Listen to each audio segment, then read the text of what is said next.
طبعا ئەم کۆنگرێمان تایبەتە بە گرانبوونی نرخی بنزین لە هەرێمی کوردستان. پێشوەی بچینە سەر و تەفاسیلەی کە ئێمە چیمان کردووە و ئەمڕۆ چیەکەین. حەزەکەم چیرۆکی گرانبوونی نرخی بنزین بۆ بەڕێستان ڕوونکەمەوە و سەرچاوەکانی بنزین لە هەرێمی کوردستان چییە. تاوان بنزین لە هەرێمی کوردستان دوو سەرچاوی زۆر سەرەکیە. من باسی لە 1995 سەرچاوەکانی یەکەم. یەکەمیان پاڵاوگەکانی ناوخۆن کە سێ پاڵاوگەیە، دوانی لە هەولێرە، یەکێکیان لە سلێمانیە، پاڵاوگەی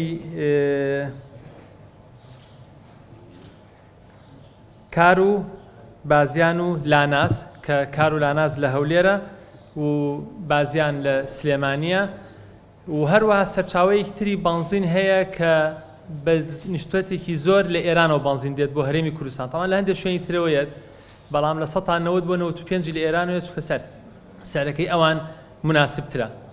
بنزین پێشتر لە هەرێمی کوردستان فرۆشتاوە بە تەن، تەبعاً ئەفرۆشێت کە تەنێ 1350 لیتر تقریبا حساب بکرێ، فرۆشتاوە بە 440 دلار.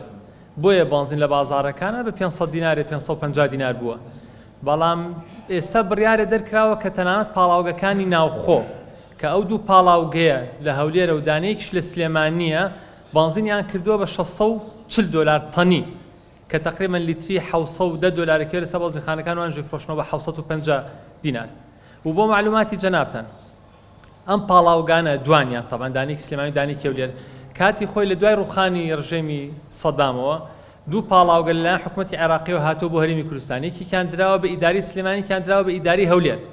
بەڵام ئەمانە لەبری ئەو دوو پاڵاوگەیە بۆ خۆیان بۆ خەڵک دابنێن و خزمەتی خەڵکی پێ بکەن، یەکێکیانی سەی کۆمپانیایەکی کێتێوێکیشان لەولای هی کۆمپانیایەکی پارتیە.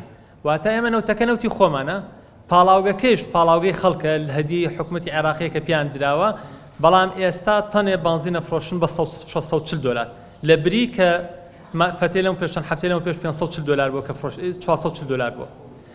بۆ ئەوەی بنزینی پاڵاوگەکان ئێستا هەرزان نەبێت کە ئەمان گرانیان کردەوە، زەرر لە یەکێتی پارتی بەرپرسەکانیان نەکەوێت، قەراریان داوە کە بنزین لە ئێرانەوە ئەگەر بێت تەنی 175 دلار وەکو گومرگ سەرانە و خاوەی لێسەرن. چۆن 75 دلاریان داناوە بۆ گومرگ و 100 دلاریش هەر سەرانە و خاوەیە بە ناوی کۆمپانیایەکی حیزبیە و لە حدود لێ وەرەگیرە. ئەم 175 دلارە ئەزیزان، ئێوە جەنابتان سەحەفین دوایە توان بچن تەحقیقی تیا بکەن، واتە تقریبا 200 دینار لە هەموو لیترە بنزین ئێستا 200 دینار سەرانە و خاوە و بە ناوی گومرگەوە وەردەگیرێ. بۆیە ئەو بنزینی کە لە ئێرانی شەوە دێت ئێستا بنزینخانەکان ئەیفرۆشن بە 750 دینار، ئەگەر ئەو دووسەی لێ بکەیتەوە بە قازانجیشەوە بنزینە توان بفرۆشن بە 550 دینار، واتە بنزین لە ئێرانیەت بەزەو سەرانە و خاوەی لێمەسەنەوەی کە بۆ کۆمپانیایەکی حیزبیە ڕوات خۆی سعرەکەی ئەبێ بە 550 دینار.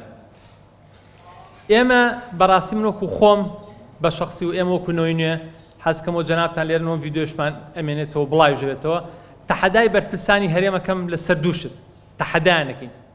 بێن هەموو ئەم سەحەفیە بەڕێزانە و هەموو میدیاکان تەنکەرێ بنزین لە ئێرانەوە بێت تا سلێمانی بزان چەنی تێچێ بە مەرجێک وەکو وتم ئەو 175 دلاری سەرانە و خاو بۆ کۆمپانیایەکی حیزبیە کە وەریەگرن و لەگە بەناوی گومرگەوە وەری نەگرن. بۆ معلوماتە 75 دلاری گومرگەکەش بۆ هەندێک کەس وەرناگرن، بەڕەش ئاودیویەکەن ئەڵێ 25 دلارمان بەرێ، ئێمە تەنکەرەکەتان بۆ پەڕێنەوە. واتە ئەگەر ئەو 175 دلارە وەرنەگرن تەحەدایانەکەین ئەگەر لیترێ بنزین لە ناو هەرێمی کوردستانە نەفرۆشێت بە 500 بۆ 550 دینار.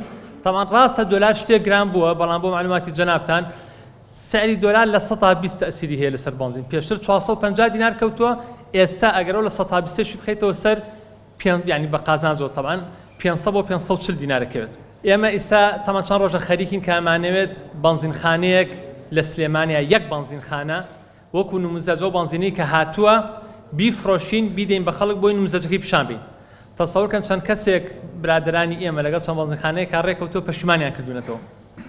بۆیە ئێستا بە ناچاری تەنکەرێکیان داناوە لەگەڵ عەدادوشتیان لێ بەستووە لە ئەرزێکی نزیک چاڤیلاندا، لەوێ لە ئەمڕۆ بنزین تەمان بردویانە بۆ فەحز بۆی هەموو شتێکی مەزبوط بێت و بنزینێکی مەزبوط بێ ئەیفرۆشن بە 500 دینار ئەو بنزینە. ئەم بنزینە دووسێ جۆ بنزینە بۆ معلوماتان، بنزینێکیان بە تەنکەرێک هاتووە بۆی بزانین لەمەی حدود کەەوە پارۆسەرانی لێ سەن چەنەکەوێت بنزینە گرانەکەیە. و بنزینی پاڵاوگەکانی ناوخۆشمان کڕیوە بۆی بزانین فەرقەکەی چییە کە تەنی ئێن بە 640 دلار بە خەڵک و ئەو بنزینە هەرزانی کە ئەو پارەیەشی نی 175 دلارەکەی نی چۆن 500 بۆ 550 دینارەکەوێ ئەوەشمان داناوە کە تەمان ئێمە ئەوەی کەمە بەسمانە نموزەجە هەرزانەکە پیشانی خەڵک بین و ئەو بنزینەی کە هاتووە بە 500 دلار ئەفرۆشێت بە خەڵک و خەڵکیش خۆی بە چاوی خۆی دەیبینێت سوات ئێمە پێماوە جار ئێمە بەش بە حاڵی خۆمان وەکو نەوەی نوێ دایان جارۆشمان دووبارە کردو ڕەنگەن دێ خەڵکیش تەنانەت گلەی لێ کردوێتین کە ئێمە باوەڕم بە خەباتی چەکداری نییە من وەکو خۆم وەکو شاسوار عەبدولواحید وەکو جوڵانەوەی نەوەی نوێ پێم وایە خەباتی چەکداری سەر لە دنیای شاگردیقەتی من زۆر بای نەماوە ئێستا ڕئیسی وڵاتێک بە تویتێک اقتصادی وڵاتێکی ترێ بۆ داڕوخێنە ئێستا کاتی بنیادنانی وڵات و بەهێزکردنی موسساتەکە و بەهێزکردنی اقتصادە لەبەرەوەی باوەڕمان بە شەڕ نییە باوەڕمان بە شەڕ نییە بۆ خۆمان و باوەڕمان بە شەڕ نییە بۆ هێزی تریش بەڵام ئەو هێزە کوردیانی هەچ کەسێکە کە لە هەرێمی کوردستانن ئەوانە پێویستە مافیمانویان هەبێ